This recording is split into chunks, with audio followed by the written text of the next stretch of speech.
Alright, so this is a very quick guide around driving in Japan. I have a full video coming out, but I thought I'd make a quicker guide, especially for those with short attention spans. So let's get straight into the video. Alright, so number one, renting in Japan. In my opinion, rent from Toyota. Toyota is probably the most reputable site and easiest site to navigate for English-speaking people. Japanese sites are notoriously very unique and bad to navigate, so just rent from Toyota. It's a very reputable company as well. Just a quick tip, I highly recommend not renting from a local Japanese site. Toyota staff can speak English for the most part, and even if they don't, they understand that you're a foreigner, so they'll try to bridge the gap with translations, and their prices are pretty competitive as well. However, a quick note is you only have 3 months worth of bookings at a time, so if you need a car on the 1st of January, you need to go on the website on the 1st of October and book. So just something to keep in mind, put a calendar placeholder, that's all we had to do as well. Number 2 is get your IDP or International Driver's Permit. It's funny that people actually forget about this, but you do need an IDP to drive in Japan, so get it beforehand. Also, when you come to the Toyota Center or whatever rental center, you do need to bring your license plus IDP, so don't forget to bring your physical license as well. Okay, so number 3, signs. So I think Japanese signs are pretty straightforward, but if you really want to look into more in-depth and stuff, there's so many sign videos and it's like documents and stuff, so you can go look for it if you want. But I'm just going to give you some things that I kept aware of and that you should keep aware of. So firstly, obviously the stop sign, which looks like this. Then you have the road closure sign, which looks like this. Then you have the no crossing sign, which just basically means you can't overtake. So really common in more suburban areas. So basically, if it's a 1 lane, you can't overtake. So it's quite common in Japan because the roads are a bit smaller compared to maybe in the US or Australia, for example. And lastly, no parking signs. So you just can't park here. And obviously you can do your more research on signs, but these are the couple that I think were more important to keep an eye on. But yeah, you can do more research if you want, but generally I think signs are pretty straightforward in Japan. Okay, so getting around Japan. So there are 2 ways to get around Japan. You can use your in-car navigation system, which works perfectly fine, or you can use Google Maps. So we actually tested both, and Google Maps actually got us to point from A to B a lot faster than the in-car navigation system. So we actually put it on the same time, and we noticed that Google Maps is a lot faster. So rejoice, use Google Maps, bring your own car holder thing, because I think Google Maps is really top-notch in Japan. Just something to note with phone numbers in Japan. Japan has a pretty unique system where you can type in phone numbers as a location. So obviously in Western culture, it's just a number, you just dial it, etc. But in Japan, you can use it as a location finder.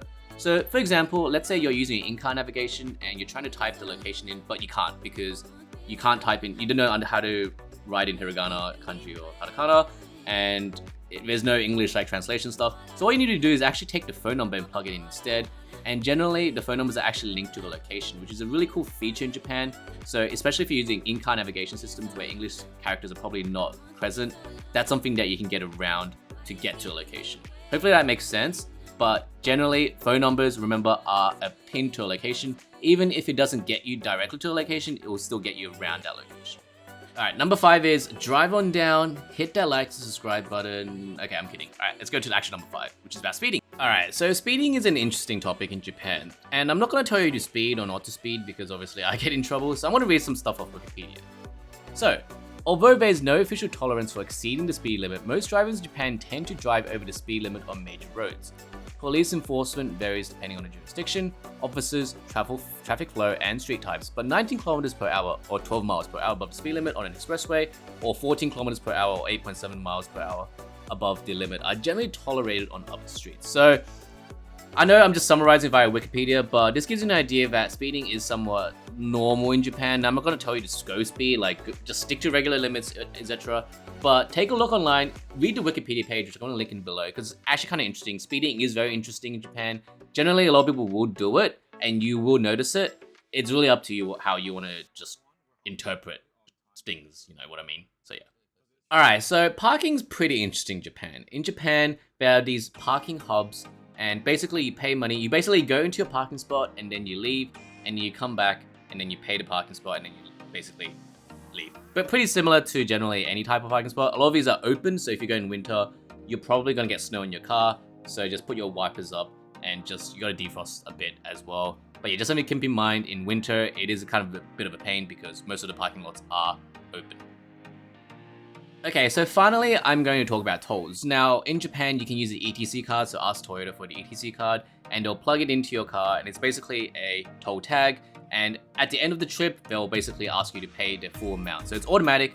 However, there's some toll booths that are still coins only, cash only, so just make sure you bring some cash or have some cash handy.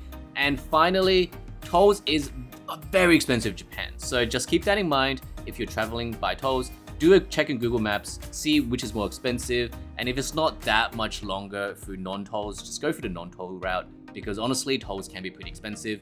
In our 2 weeks of driving around Tokyo north to Aomori, it was $400. So yeah, can be quite expensive. If you have a larger group, you can share it. Otherwise, if you're a smaller group, stick to non-tolls for. Alright, so that's it. This is my shorter guide. I'm going to release a full guide on driving in Japan, everything that we've learned. So like and subscribe. Leave a comment below if that's what you want. However, hopefully the shorter guide will help those with short attention spans. And yeah, I'll see you in the next video.